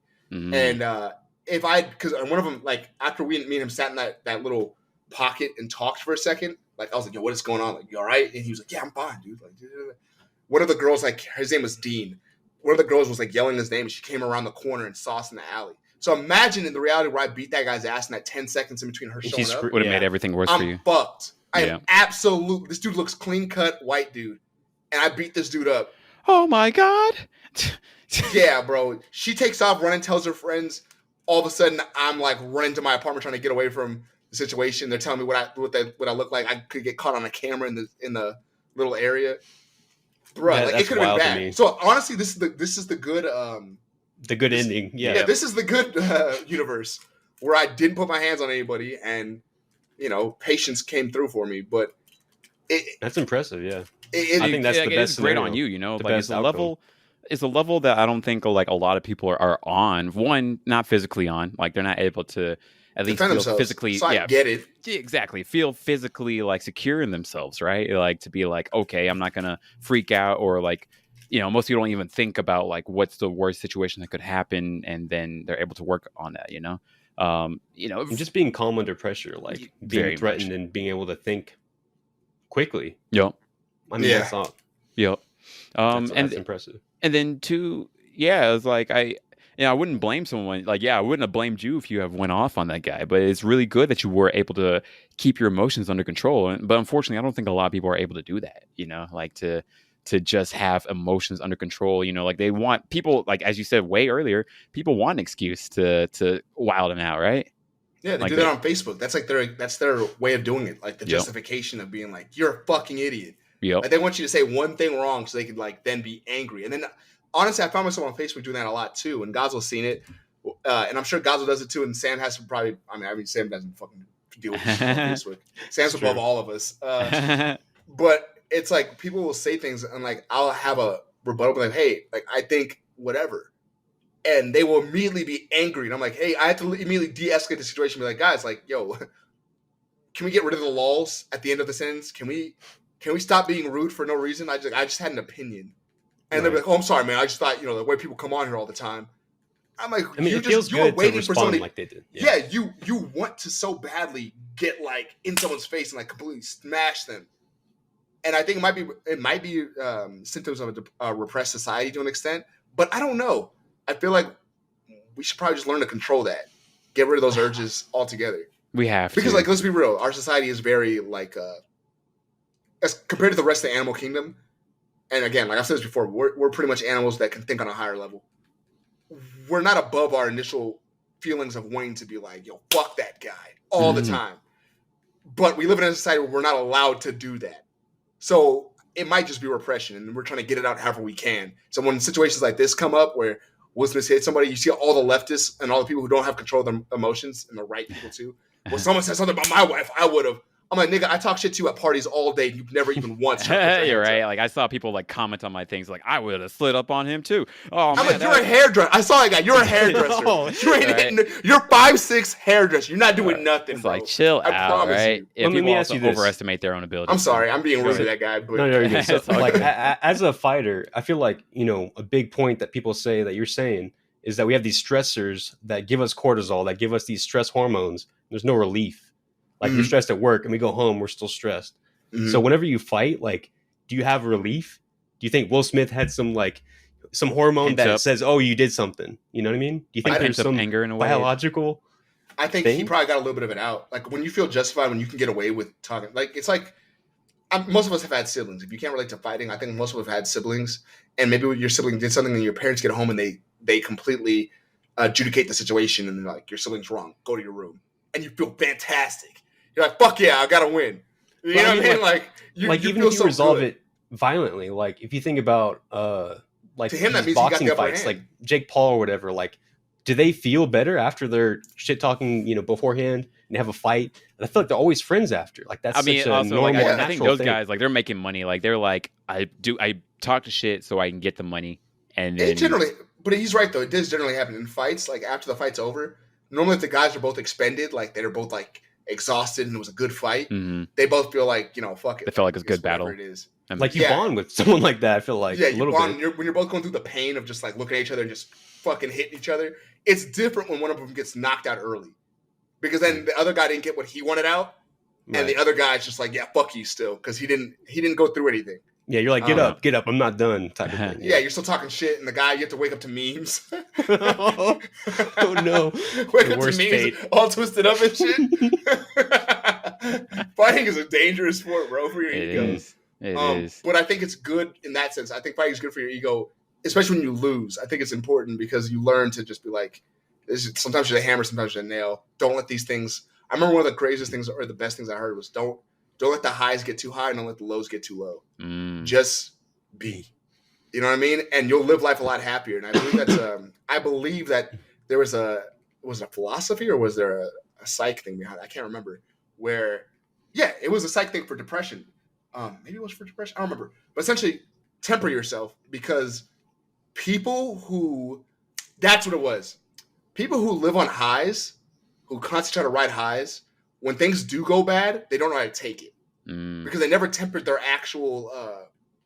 They never tempered their actual feeling of reality. People who are a little bit more, they're based on people who are a little bit more like, hey, this, like, hey, I got a great job. Hey, this happened. Hey, I'm in a relationship. I'm really happy right now, but like, I get it. People who like temper themselves, generally when things bad happen, they dip a little bit, but they're okay. Yeah. And compared to the people who are in their mind, they're like, everything's just going so great, and I'm just like the best, and I'm just whatever, and good. And then when one bad thing happens, they fucking fall apart and they're crying on Facebook, making these long posts. I can't believe my dog, he's my best friend. I'm like, nigga, dogs die. That's what's always happened since the beginning of time. Look, because for me, I always wondered they myself. Bats too. I'm sorry. Like they have 70. I haven't had a dog, so I can't. I love dogs. Yes, I love dogs too. You know, I keep wondering. But I feel like if you never had one, it's different. I can't. If you had one as a kid, I never had. It's the worst thing that happens to you as a kid. I bet that. Yeah. When you're new to the world, Sam. Yeah, right. I agree. It's the worst thing. Right? Like, don't get me wrong. Like, no, it's good. It's good that you are like defending that. You know, like, because I love the position. I feel heartless saying that, but at the same time, like when and maybe I am heartless. You know, like, and also I haven't had anyone die that was like really important in my life yet. You know, my grandparents have died, but I wasn't close to them, unfortunately, and. You know, I haven't had anyone that was like close to me die where I feel that, so I can't really speak on that. So, you know, I can't, especially to another person's grief. You know, like I always wonder, like how, like what's an acceptable amount of grief for people to, you know. From what I've heard from what I've heard from actual doctors talking about stuff like that, because I think I was a little bit harsh on those situations. I feel like if I remember saying it was like there's no correct amount. Every person's different. So like you're not supposed to be able to judge somebody on how much grief they're feeling. Mm-hmm. But I do feel like here's what I was saying earlier. I feel like you could definitely temper how much grief you're going to go through if you base yourself on reality. Yeah. If you base yourself on reality, you understand the like what's going to happen. I mean, let's be real. This story of life doesn't have a happy ending for most of us. We're gonna die. You know what I mean? Like at the end of the story, we're all gonna be gone. But it's okay. That's not a bad thing. No, it's completely okay. You know, it's funny. I learned this recently, or not recently, but like maybe a couple years ago, that America is one of the only cultures that has this really crazy thing around death. It's like, true. We don't talk about it in the workplace. We don't talk about it like because death is like so taboo. And the way we deal with dead people, like a lot of cultures will handle their own family members. Like they'll do all the embalming and whatever they do. Like, but we pass it off. Like we don't even want to see it. We're so many steps removed that there's like a big shortage of people in the funeral industry because people don't want to deal with it. And it's only like these small, you know, families that run it now because we just are a weird culture that doesn't want to deal with our own. We don't like to believe it. We like to believe in immortality. We want to like put our fucking names on buildings and call it Trump Tower type shit. Like we want to be like here forever. And it's really gruesome. Like they have to stick like spikes into the bottom of their eyelids to keep them closed. Like they have to doctor up these people so much to make them look like they're normal in the casket. You know what I mean? So it's not like these people are natural in there. Yeah. But they're like being doctored up to make them look presentable for your family members who can't deal with the fact that there's someone, you know, is dead in front of you.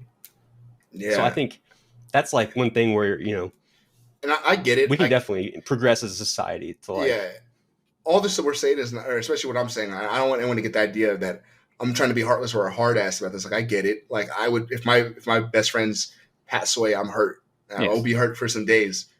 But I also understand that this is like part of it. Like I think about that shit. I've talked to guys about this a lot. I think about death like on a somewhat frequent basis, probably almost unhealthy. I mean, I wonder how healthy I think about death too. You know, like I think about it a lot also. So, but at the same time, I think that's necessary though because everyone's going to die. Don't get me wrong. It's like I think you gotta be aware that you're gonna die, and it's like, all right, am I doing enough so that way, like when I do die, I feel at peace with it, even if I'm gonna die today. Knock on wood, knock on wood. But you know, at the same time, yeah, if it happens sooner than I hoped.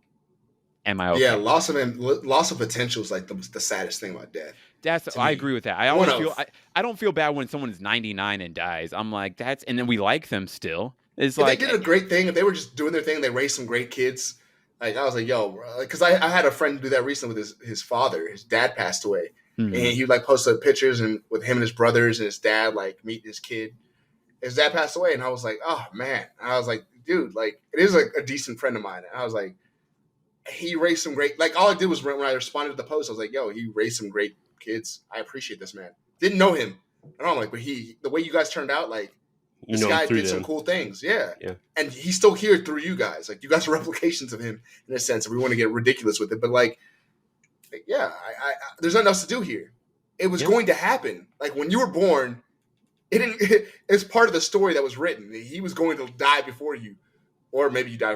Things could happen, but that's just part of it. And I think understanding this and being based in reality the best you can will keep you from going to these terrible depressions. Understanding that relationships don't always work out will help you not go through crazy shit every time a relationship doesn't work out. Yeah. You know what I mean? Like just being relaxed and relaxed is a terrible word to use. Yeah, peace with it. Yeah. Tempered is the best word I can come up with. Tempered, I think. Tempering yourself. Yeah, absolutely. I think being tempered with, I mean, that's necessary. It's like, I think to become a matured person, you have to be at peace or tempered with mortality. You have to. Like, if you're not, then unfortunately you're going to be anxious, overly anxious about it. It's something that happens to all of us, unfortunately. If it's something that we can avoid, sure. All right, I don't want to die. I'm just not going to die. But unfortunately, we're all going to die. I think a lot of cultures will celebrate someone's life afterwards. I think even we do that here. That's sometimes what we should do. I think. I think that we need to start celebrating the life rather than being sad that a person's gone. Like I get it. Like when it's too early, it's like a baby. Again, lost potential. It's so sad. Yeah, lost potential. Exactly. That's where I feel the saddest. Like where someone is in the middle of doing some great stuff, and unfortunately they die a lot earlier than we hope for them to die. Yeah, young deaths are sad. I think about that. I think God was going on at that point where, like my little brother, if he passed away, I'd be like, oh man, this shit sucks. Yeah. I would cry on my own for sure. Absolutely, it makes a lot of sense. I think it would be way more it would be like your life has two stages where it's before that happened and after. It'd be life changing. Honestly, I don't know. I don't know enough to speak on it, but I feel like it's going to be way bigger of a thing once I get to it. Yeah, right. Absolutely. Prepared for. They always say you're never prepared for it. But I don't think we will be. I think you're all I know is I will be sad. I know that, and I know that's going to suck. I've had people die, probably a little bit closer than Gaza with his grandparents. They weren't overly close to me, but I remember hearing about that a couple times. I remember one of my neighbors died when I was a kid. It was an older guy. The older couple lived next door, and I was a kid, and my mom was like, "Oh, the guy next door died." And I remember talking to the guy because I was mowing his yard all the time, and he would tell me about I remember he was talking to me about this WWE thing because he was a really cool old white guy, and he was talking about WWE. He's like, "Oh, you like the Hardy Boys or whatever?" And I was like, "Yeah, whatever, And he would just tell me about stuff, and he would whatever, and he'd go inside and give me a popsicle or some shit, and it was cool. He was a cool guy, and then he passed away. And I remember not being overly close to that guy, but I remember going to my room and being I was 11. And I was like, fuck, he's going to miss the WWE event that's coming up this weekend. And I know that sounds really stupid, but I was that's fair. That's so honest. Yeah. That's how I felt. I remember thinking that. I remember being in my room being oh, man, he's not going to know who wins the fight. And it was that was my... that hits me. I don't know. I feel something about that. I feel... Yeah, he doesn't know about any of this shit. He doesn't know about iPhones or anything. None of that shit happened in his time. It stopped before that. And the loss of potential is what's sad. But it's if I knew him better, maybe I could have just been happy that he was ever alive. Yeah. Again, I'm not saying sadness is incorrect. Sadness is going to happen. It's part of life. But understanding that is a good place to start. I think it's necessary. Don't be surprised when these things happen. Take advantage of everything you have now. I want to. I tell my brother I love him all the time. Yeah, probably too much. Yeah, give people your flowers. Give people their flowers when they're still alive. But then also, memento mori. Having the reminder that we're all going to die, and I don't waste the time that we have. Try to use it correctly. I think. Right. So here's a question. Tell your mom that you love her now. Yeah. Don't wait until she's dead and then be like, I can't believe it. But you weren't helping her at all when she was alive. Yeah, exactly. Having those regrets. Or were you about to say, Sam? Also, I was going to ask how does religion factor into this? So I think having some kind of belief makes it easier to think about these questions, to kind of contextualize it, especially with Ramadan starting. How do you feel like different religions affect, the way that you treat death? How does that affect first, you right Gaza? now? Yeah, I mean, that's a great point. Because I personally, I think because of religion, I feel even better about it personally. Where I feel all right, when I die, I'll be in a better place, that's people who have done their due diligence on earth, they'll be in a better place. And I feel better about it personally, whereas it makes me feel more at peace, okay, I'm going to die and I'm not going to even so for me, it's the worst case scenario, nothing happens, right? At least I try to live a virtuous life when I was here because of religion. Like that's been a big motivator for me. But there's no downside. There's like a theory for that, like Plato or some philosopher was Mhm. like, there's no Mhm. downside to believing in a God. If you I die, think then so. nothing Yeah, it happens. was like the worst thing that happens is absolutely nothing happened, and because you lived a virtuous life, you had impacted people virtuously, or like like they benefited from you living virtuous. And The I know best. we could pick that apart, but what Goswell is saying, I just want to say for everybody, what he's saying, he's not talking about the people who don't live and they're doing crazy things to kids. He's talking about people who live by their religion correctly and are trying to better themselves. I mean, absolutely. I mean, for me, it's like even.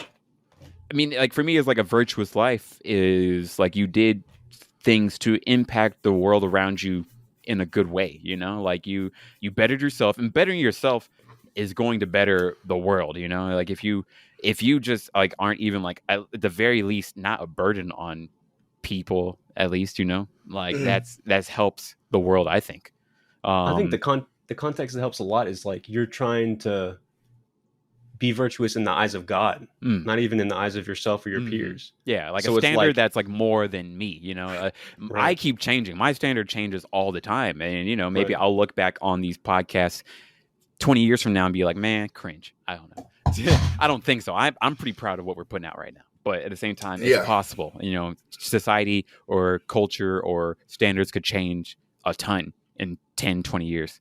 But But I think a lot of it is like the feeling, especially like, you feel you treat someone a certain way that God approves of that or yeah. something, or God doesn't. God Mhm. wouldn't want you to hit this guy in the alley. You know what I mean? I Yeah. feel like there's some kind of like, deep rooted thing that even if you're not a practicing believer of any religion, like it affects your behavior Mhm. because it's just so Absolutely. deep in who you are. Because you're being monitored essentially in your own head I by mean, it's not, something. Not, and when I yeah, say in your own head, I don't mean to say disrespectfully like there's no God. I mean like you are monitoring yourself Yeah.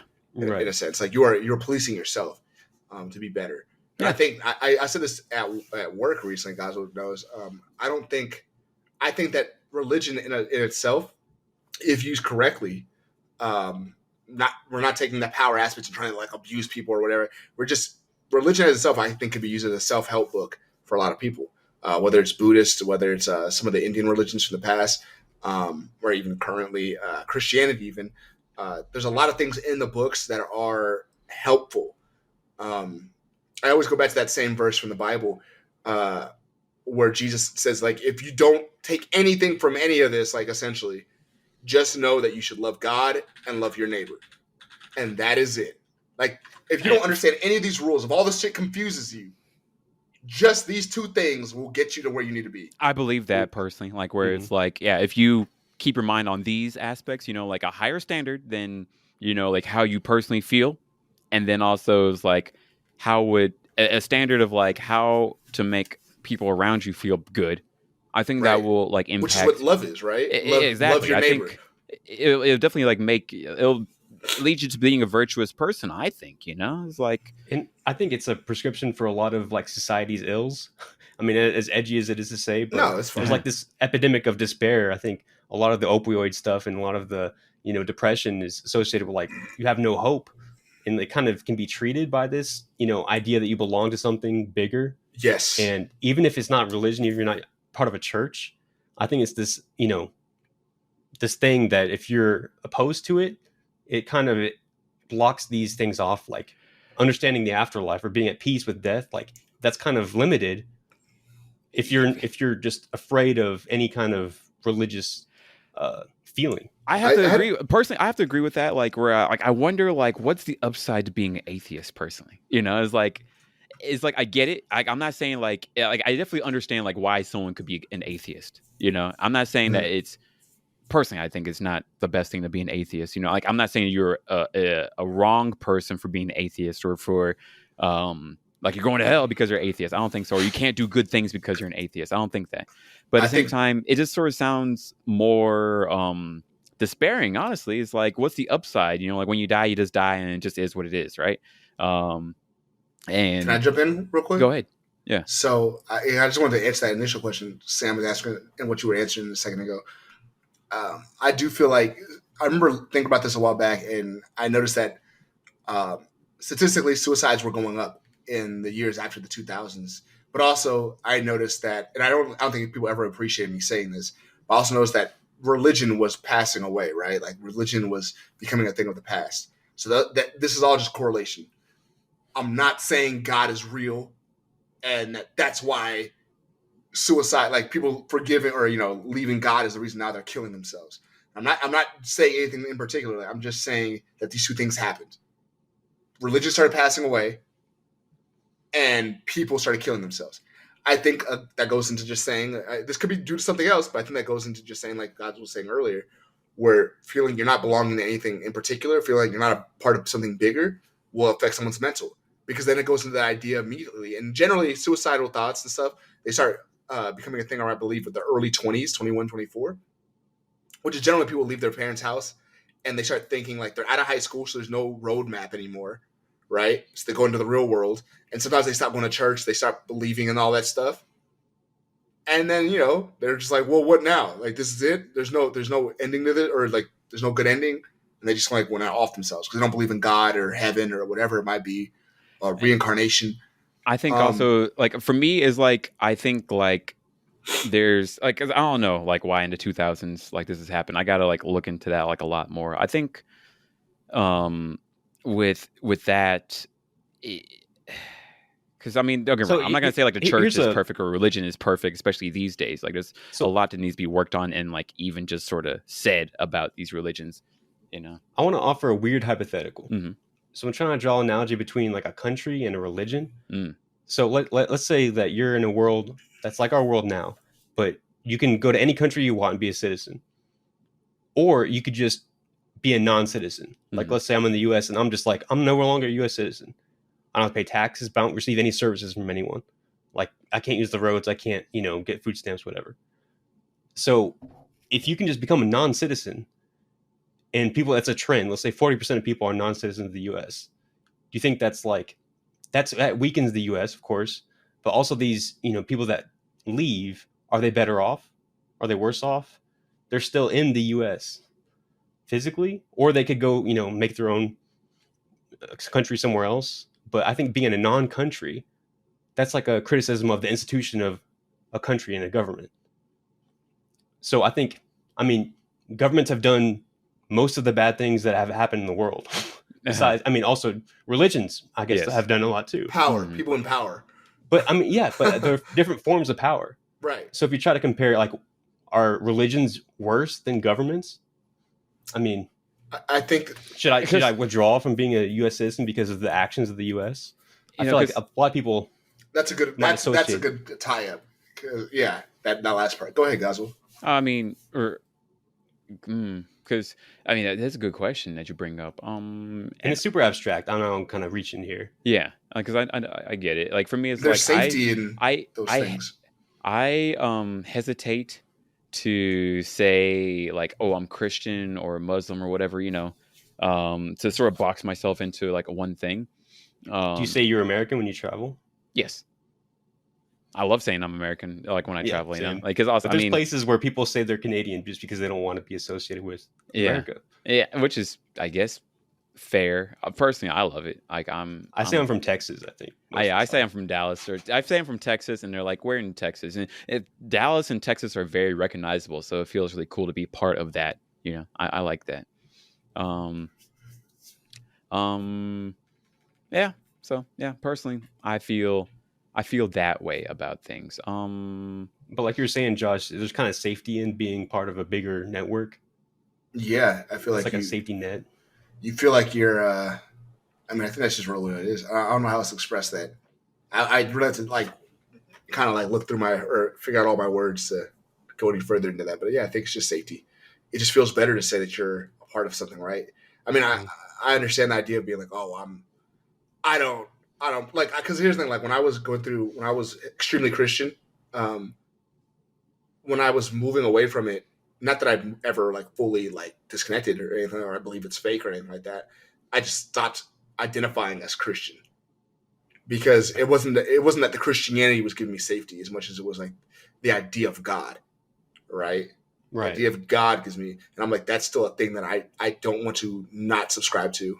And you can still have that without wearing, a God T-shirt. Yeah, the and big going God. to church every The day. thing is, I can go to God Japan t-shirt. and not have to wear a fucking American flag and like drape myself in that shit. I could still be like, if you ask me, like, oh, you're like, oh, where are you from? I could still be like, I'm American, like, because it seems to me, in my personality, in my eyes, I feel somewhat neutral saying that. I'm just a citizen of this thing, and I feel like anyone who has any sense will understand that that thing doesn't dictate who I am. Right. I think going along with Goswell's, getting put in a box comment, I think it's really similar to that. In college, I know we had a lot of fraternities on campus. It was the, thing to do as a freshman. Like people would always be sorted. And it's like, oh, well, you're this guy, you're this kind of fraternity, you're this and that. And like, I didn't want to be put in that kind of box. So I didn't do it. And then suddenly a fraternity gets busted for something. So now everyone in that is associated with that act or that crime or whatever. Right. And so there's safety, but there's also like a huge liability if you're attaching your name to theirs. So I think that's maybe how people feel about the church, especially in the South. Yeah, the church itself it's weird because here's the difference. Because like what I said, I think I was getting to a point that as I was saying, it started making sense to myself, even where I was saying I'm okay with not wearing the American flag, but being like I'm American. Like that makes me feel okay because there's a ton of people in America. We are supposed to be diverse enough to where like. Wait, I need to interrupt that because I think like American flag today means something different. I'm not saying I'm wearing an American flag. Even being Christian today means something different than like it did before. It feels a lot. Both I feel both these American and Christian. It feels like you are sort of siding with like a lot of the ills that are happening today. And like a lot of those people that like are like I'm a proud American, I'm a proud Christian, aren't really willing to talk about the ills. They're not like balanced with it, personally. Like there's not like I love America, but America has a lot of issues and I want to fix it. It's more like you hate America because you're saying anything about America. Same thing with Christianity, like where it's like you hate Christianity because you're saying anything bad about Christianity. And it's like, well, there's a lot of issues that are preventing people from being able to love these things. And we're not even able to talk about these things yet. Almost sounding like a zealot, almost like very much so. And like that's where it's your identity. That's where I think it is right now. Like where it's people have tied it so much into their identity, like where it's so defensive that they're becoming offensive to people, like where there's not like, hey, I have an issue with a church because they say gay people can't belong to a church. Well, you're just wrong because you're gay or you're a gay sympathizer or whatever, right?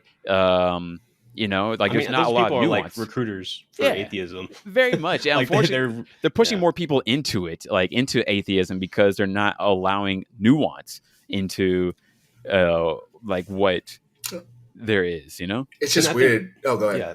The beauty of it is that we can decide here. Like we have the freedom to choose whatever religion we want, and we can look it up and we can talk to people and we can figure it out.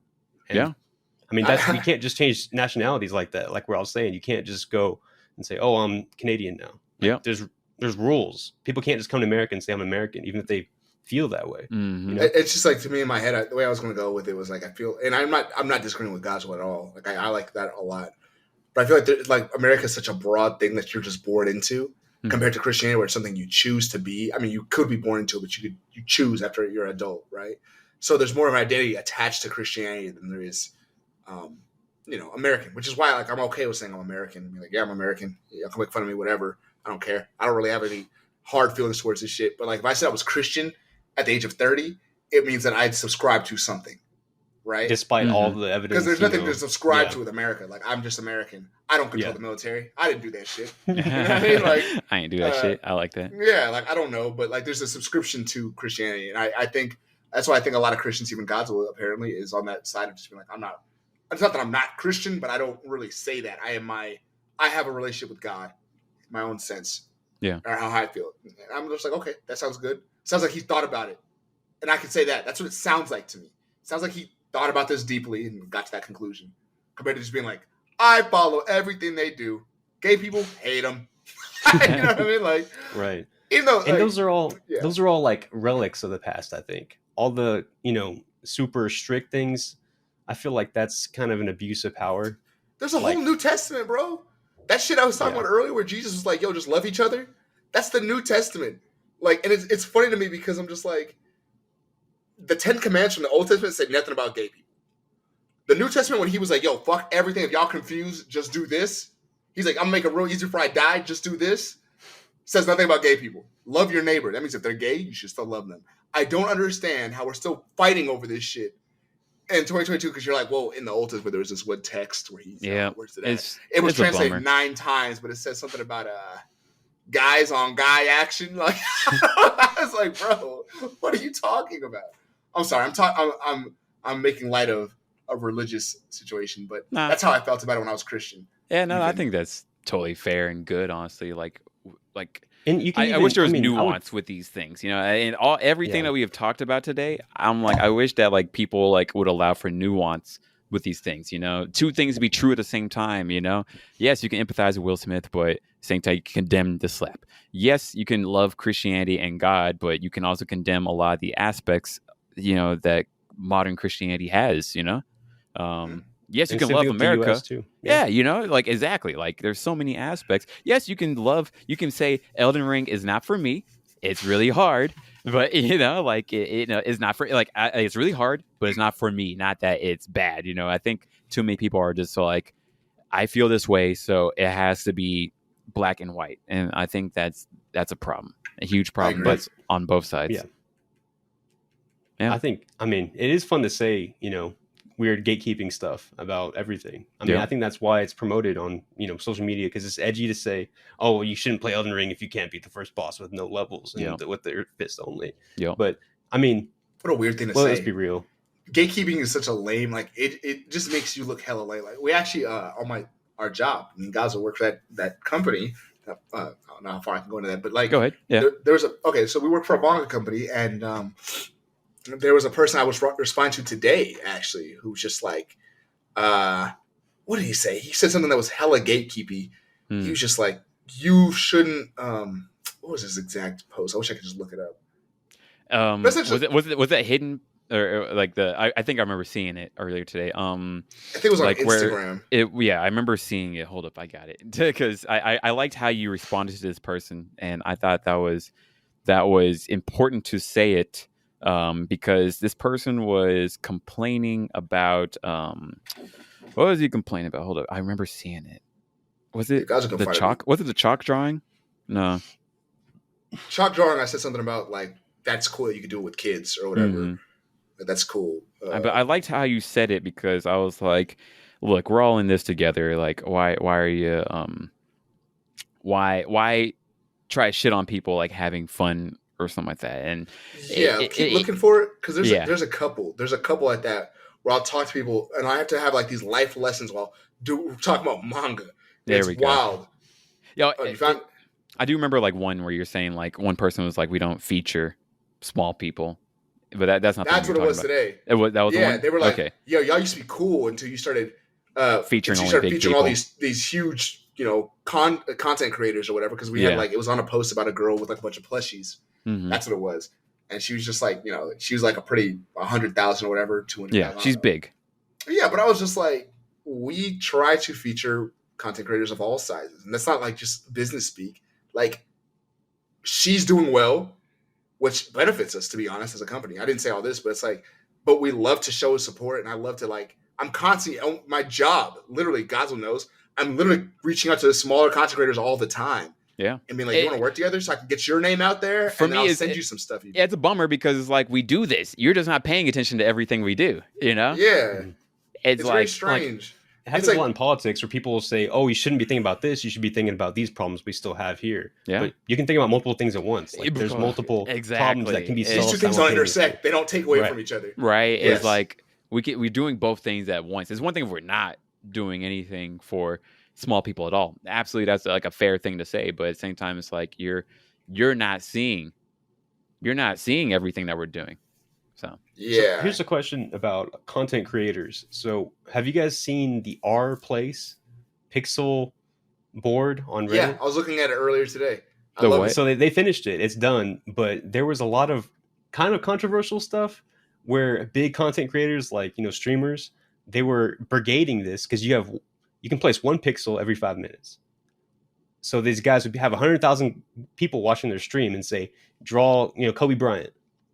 And then he'd have a map of Kobe Bryant, and all these people would put, 1 pixel every 5 minutes. And so they would make these drawings. And so naturally there's these, it was really interesting to see, like these. It's beautiful. It's so cool. Yeah, you should watch the time lapse. Interesting. Because it's like these little clicks in like countries naturally. They would have, German flag on the side, and there's a Netherlands flag on the top. And, Ukraine flag and different Steven stuff. Universe. I saw that shit. There's like a long Steven Universe strip. I was like, fuck yeah. I was hyped, bro. I loved it. And how it kind of ties in is like these big content creators, they would, in order to draw, they'd have to write over stuff. They had to overwrite, little people's drawings. Yeah. And it was like vandalism. People were complaining. They're like, how could you destroy all these small, communities and stuff? And I think it's interesting to talk about because there's limited pixels, right? And you have to, control them by having people. So is it fair to write over, 30 different communities to draw a big Kobe Bryant? There's a meteor. I think to me, everything that, like, when I looked at that, there's also two One Piece photos, Godswill. Oh yeah, one was really of good. One was of Gold Roger laughing, and there's another one of like 4 of the crew members put their hands up, and there was like they were across the thing from each other. But it's like they were decently big, but it's like that's a direct representation of how important those are to people. That's how I looked at it. It looked like I love it, Godswill. It's a mural, essentially. For the lack of anything else, it is a mural that people in specific communities could contribute to. So the bigger community, the more contribution you would have. And you'd have these like, this churn of like, stuff would get overwritten and stuff would get vandalized and stuff would get, marked up. But I remember one that was really stood out to me was Guts from Berserk. Mm-hmm. He was right in the middle the whole time, and I don't think anyone ever vandalized him. You don't touch that nigga's face, bro. Yeah, like that was like sacred for some reason. Uh-huh. Like, and it was like, it was a good study of the internet right now. Yeah, no, I thought it was beautiful. I love it. I might look for that to put up right here. Like long ways, that'd be live. I love that. It's pretty dope. I saw a Slark Adventure 2 chow. I was looking through that shit with my friends, and they're like, oh, some of it's labeled. Like if you hover over it, it'll tell you exactly what it is. Yeah, we should link that. It was really good. I remember the Canadians, they couldn't draw their own maple leaf. So the Germans drew one for them because the Germans can like figure it out or whatever. It's kind of funny how these people interact, but that's dope. There's so many like little brands and things that you like the mug beer, like the little bulldog. Like someone had it, his eye was all droopy because someone couldn't draw it right, but I was like, good try. And I thought it was ironic. I'm like, it's a beer thing, and they couldn't draw it. Yeah. But it's and cool. there was I a got few peeped of them that. like You said I was on Reddit today? Yeah, it was on. It ended this morning, like at 4 a.m. or something. Gotcha. Okay, I gotta peep that. But there's a marked up one. Okay. I think it was like one of these things where a lot of people are coming together. I like that. So, I do love these moments. I remember like when the Twitch Plays Pokemon was happening. Oh yeah, that was a classic. Yeah, that was dope. Oh, anyways, I think this is a good spot to stop now. Like it's been this was a really good talk. I wasn't expecting that we were going to talk about death. Got deep. Yeah, it was. Yeah, all my friends are dead. I like that, but yeah, I'm probably going to title this one the Zen Slapper. I like this one. Zen Slapper. Yeah. Yes. But yeah, man, thank you guys so much. It's always great talking with you guys. I never really know how it's going to go. I always know it's going to be heat. I just never know where it's going to go. And I'm always appreciating that, I just start these episodes. I'm like, all right, y'all, I didn't get anyone this week.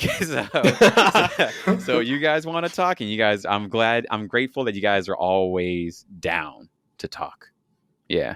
Yeah, for sure. Yeah. So yeah, anyways, thank you guys. I would love to hear people's opinions on like what they think about anything that we said. Like I know we said a lot of controversial things. Sam, you were pretty even keel. I like that. But okay. I thought I was being edgy. Maybe your Elden Ring takes were edgy, right? But no, honestly, I liked what you had to say. But honestly, this was all really good and just sort of like a great reminder of like, like let's take life mindfully. Really, rather than just sort of flying off the handle with emotions, when things are too hard or when they offend us or whatever, or even scary, like mortality wise, but definitely appreciate you. All that. Yeah. Can I say that too? Go ahead. Again, I've said this, but this is like my favorite quote. And I think it was the Aristotle quote, which was like, it takes a wise man to be able to entertain a thought without accepting it. And then you combine that with the idea of we talked about before, which is not what was that belief system I was talking about, where it's like all about tempering yourself. Yeah, it's like Zen of some kind. I was about to say nihilism, but that's absolutely not it. I cannot remember it right now, but it's just being able to understand that, like, when things happen, don't overreact or use your emotions. Don't tap into your emotions immediately. I know people say crazy things to us all the time on the internet, and this is like for everybody like who's listening, including us, because we have to go through it all the time, or learn and get better at this. Things are going to be said. You can't control everything that happens in life. So just understand they're going to happen. Things are going to upset you. You don't have to be mad first. Being angry first doesn't actually help almost anybody ever. Like you'll think back on and be like, there was probably a better response that I could have went with. And just thinking, just like I know people are gonna say, and I promise you this. I'm sorry to keep rattling on, but I promise you this: if you think about your responses a little bit more clearly, you probably will get a lot more people to join your side. Yeah, that's honestly, all it is. That's the truth right there. I think so. If your objective is actually to get those people to listen to you, you will more likely get them if you're not angry at them immediately or being like, "Oh my god, I can't flying off the handle." That. Yeah, just relax. It's something we all got to work on. Like I don't think any of us are perfect at that, but at the same time, I mean, when you take it in and you're able to spit it out better, I think. Calm down. Just think. just think for a little bit. Be a little bit more zen. Take yourself out of it. No one, Yeah. Be a little bit zen. Give us 5 stars. Rate us on iTunes and the channels. Apple Podcasts. There we go. Yep. We're on Spotify. One more thing. Can I add one more, Gazo? Is that okay? If you're telling people where to listen to us, go ahead. And all that. No, I'm gonna let you do that. Okay. Go ahead. But I haven't said this in a while. I wanted to touch on it because we did touch on it today. Suicide stuff. Guys, go get help if you need it, please. Talk to your friends. Don't isolate yourself. Talk to a therapist if you need to. That'd be fantastic. Be safe. Drink water. All that good stuff. Go ahead, Goswell. Don't commit suicide. Everything is gonna see all right. Thank you. Thank you. The reference. I hope they got that reference, yo. Go watch that video. Go watch Crip Mac. Yeah, go watch Crip Mac. But before you do that, give us 5 stars. We're trying to get to more people. We're on episode 89. Got 11 more episodes. We get to episode 100. And people need to hear this stuff, right? But also, we'd love to hear your opinions on any of these topics. Maybe we're wrong on what we said, and we're not gonna beat you up if we don't agree with what you said. So, anything else you want to say? Anything, Sam, you want to say? No, I'm good. Play some Elden Ring. Yeah. Oh yeah. Dope. I'm gonna get Elden Ring soon. Maybe when I get the PS5, I'll start streaming. Starting to stream some more. But anyways, like always, be dope, folks. Stay dope. Definitely appreciate everyone listening all the way through. Definitely appreciate all y'all in the conversation. As always, stay dope. Peace. Peace.